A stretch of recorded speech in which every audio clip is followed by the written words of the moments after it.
नमस्ते. आपलं अरविंद गणेश दामले चॅनेलमध्ये स्वागत आहे. मी अरविंद दामले आपल्यासमोर प्रस्तुत करीत आहे माझ्याच काही रचना. हा आहे ह्या रचनांचा 1046वा भाग. आपल्याला या रचना पसंत पडल्या तर माझ्या अरविंद गणेश दामले चॅनेलला सबस्क्राईब करा, लाईक करा, शेअर करा आणि बेल आयकॉन दाबायला विसरू नका.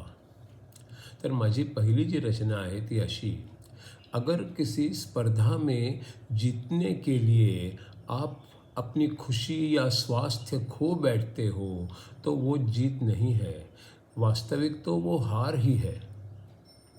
आता दुसरी जी रचना आहे ती पुन्हा एकदा ब्रह्मसूत्रांच्यावर आधारित 78वं सूत्र बघूया. कधीकधी असं होतं की आत्म्याचा उल्लेख त्या त्या संदर्भात जरा वेगळा बनतो. आत्मा आणि ब्रह्म एकच आहेत, पण त्यांचं वेगळं वर्णन करतात. कारण माणसाला अतिविशालची कल्पना येणं अवघड असतं, कारण ते त्याच्या क्षमतेच्या बाहेर असतं. माझ्याच आत आत्मा आहे ते त्याच्या आवाक्यात असतं. आत्मा जाणून घेणं हे ब्रह्म जाणून घेण्याच्या प्रयत्नाचाच एक भाग असतं.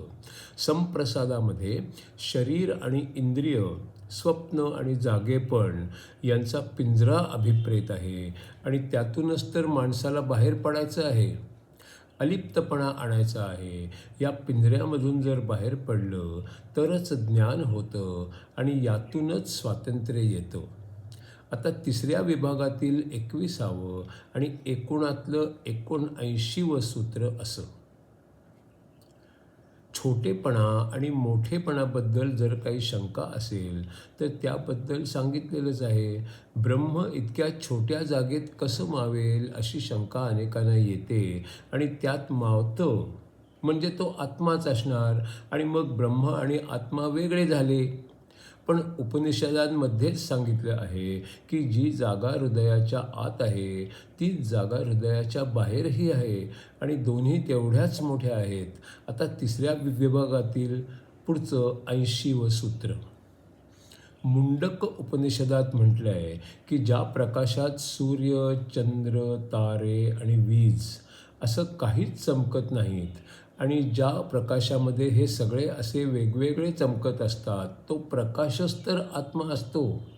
याचा अर्थ असा की ते काहीतरी खूपच जास्त चमकदार असणार, कारण खूप चमकदार सूर्य असला तर कमी चमकदार चंद्र आणि तारे लपून राहतात आणि ज्याच्यामुळे सूर्य चमकतो तो तर सूर्यापेक्षाही कितीतरी जास्त चमकदार असणार. यालाच ज्ञानी म्हणतात की तो आत्मा असतो. तो असतो तेव्हा सगळं चमकतं. सूर्य स्वतःच चमकतो, त्याला दुसऱ्या चमकदार पदार्थांची गरज पडत नाही. एका दिव्याला चमकण्यासाठी दुसऱ्या दिव्याची गरज पडत नाही. ते दोघे स्वतः स्वतंत्रपणे चमकतात. बृहदारण्यक उपनिषदात म्हटलेलं आहे की त्या कधीही न संपणाऱ्या प्रकाशात देव ध्यान करतात. दोन सारखे प्रकाश स्वतंत्रपणे दिसतात, पण एकाच प्रकारचा खूप मोठा प्रकाश दुसऱ्या त्याच प्रकारच्या छोट्या प्रकाशाला झाकून टाकतो, नाहीसं असल्यासारखा करून टाकतो. आता प्रश्न असा आहे की मोठा प्रकाश कोणत्या कोणत्या पदार्थांना प्रकाशित करतो आणि मग ते दिसू लागतात? ज्या ज्या गोष्टींना नावं आणि आकार आहेत आणि कर्म पण आहेत ज्यांची आणि त्यांचे परिणाम पण आहेत, अशा सर्वांना तो प्रकाशित करतो. सगळ्यात जास्त चमकदार ब्रह्म आहे. तो शुद्ध प्रकाश आहे. त्याला रंग नाहीत आणि तो आहे म्हणून बाकी सर्व आहे. ब्रह्माला बघायला आणखी कुठल्या प्रकाशाची गरज नसते. तो स्वयंप्रकाशी असतो. तोच बाकीच्यांना प्रकाशित करतो. त्यामुळे जे प्रकाशित होतात ते दिसतात, पण ज्याच्यामुळे ते सगळे प्रकाशित होतात ते दिसतच नाही. आता तिसऱ्या विभागातलं 23वं आणि एकूणातलं 81वं सूत्र बघूया. हे सगळं स्मृतींमध्ये सांगितलेलं आहे आणि गीतेमध्येही सांगितलेलं आहे. सूर्यामध्ये, चंद्रामध्ये आणि अग्नीमध्ये कशातच स्वतःचा असा प्रकाश नसतो. त्यांचा प्रकाश त्यांना माझ्याकडूनच मिळालेला असतो. सर्वच प्रकाश ब्रह्माचाच असतो. आता तिसऱ्या विभागातलं 24वं आणि एकूणातलं 82वं सूत्र घेऊया.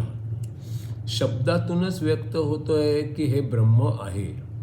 यावर शंका अशी की पुरुष जो अंगठ्या एवढा असतो तो हृदयात असतो आणि तो एक असा प्रकाश असतो की ज्याला धूर नसतो. तो भूत, वर्तमान आणि भविष्य काळातही असतो. तर शंका अशी की हा जो अंगठ्या एवढा असतो तो ब्रह्मा एवढा बुद्धिमान कसा काय होऊ शकतो? ब्रह्म केवढा आहे ते सांगताच येत नाही, कारण त्याला काही सीमाच नाही. म्हणून अंगठ्या एवढा काय आणि मोठा काय, ब्रह्मापेक्षा तो नगण्यच. आणखी सांगितलं आहे की मृत्यूमुळे सत्यवानामधला पुरुष शरीराला बांधलेला होता. तर अशा पुरुषाला म्हणजे ब्रह्माला कुणी म्हणजे मृत्यू देखील जबरदस्तीने ओढून काढू शकत नाही. आणि आत्मा तर ओढून काढला जातोय, मग आत्मा हाच ब्रह्म कसा काय?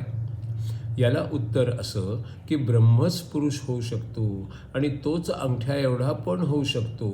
भूत, वर्तमान आणि भविष्यातही असणारा असा ब्रह्माच तर फक्त होऊ शकतो. जे हेही वाटतंय आणि तेही वाटतंय ते ब्रह्मच असू शकतं, कारण तेच सगळीकडे असू शकतं, इथे आणि तिथे आणि कोणत्याही आकारमानाचं ते होऊ शकतं. आता तिसऱ्या विभागातलं पुढचं 25वं आणि एकूणातलं 83वं सूत्र असं.